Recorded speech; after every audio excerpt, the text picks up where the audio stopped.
നമ്മ പഴനിയിൽ നമ്മൾ 8:30 വന്നിട്ടോ. അങ്ങനെ ദണ്ഡപാണി നിലയത്തിലേക്ക് റൂം എടുക്കാൻ നോക്കിയപ്പോൾ അവിടെ ഒക്കെ ഫുള്ളാ. പിന്നെ നിറയെ പുറമെ ലോഡ്ജ് ഉണ്ട്. ഓരോ സ്ഥലത്ത് നോക്കുമ്പോൾ പലതും നമുക്ക് അങ്ങനെ പിടിക്കുന്നില്ല.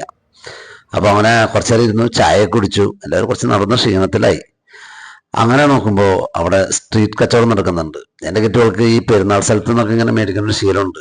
ആൾക്കത് ഭയങ്കര ഇഷ്ടമാണ്. ശരി, എന്തെങ്കിലും ആവട്ടെ, എന്തെങ്കിലുമൊക്കെ മേടിച്ചെന്നും പറഞ്ഞിട്ട് അങ്ങനെ തന്നു. അപ്പോൾ ഇയാൾ വയ്യാണ്ടായിട്ടോ.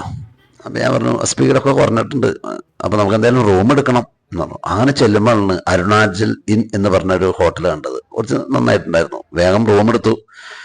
എല്ലാവർക്കും ഭക്ഷണം കഴിക്കണമെന്ന് പറഞ്ഞു. പക്ഷെ ഞങ്ങൾ താഴെ തട്ടുകടയിൽ നിന്നും കഴിച്ചില്ല. പുറമെ നല്ല ഹോട്ടലുണ്ടായിരുന്നു, അവിടെ നിന്ന് ഞങ്ങൾ പോയി കഴിച്ചു. പിന്നെ ഒരു കാര്യം ശ്രദ്ധിക്കുന്നത്, പഴനിക്ക് പോകുമ്പോഴേ നമ്മൾ റൂമൊക്കെ മുൻകൂട്ടി ഓൺലൈനിൽ ബുക്ക് ചെയ്തിട്ട് പോകണം കേട്ടോ. അവർ നമ്മൾ ചെന്ന് ചോദിക്കുമ്പോൾ അവർ തോന്നിയ റേറ്റ്, പിന്നെ അത്ര വൃത്തിയുള്ള റൂമൊന്നും കിട്ടില്ല.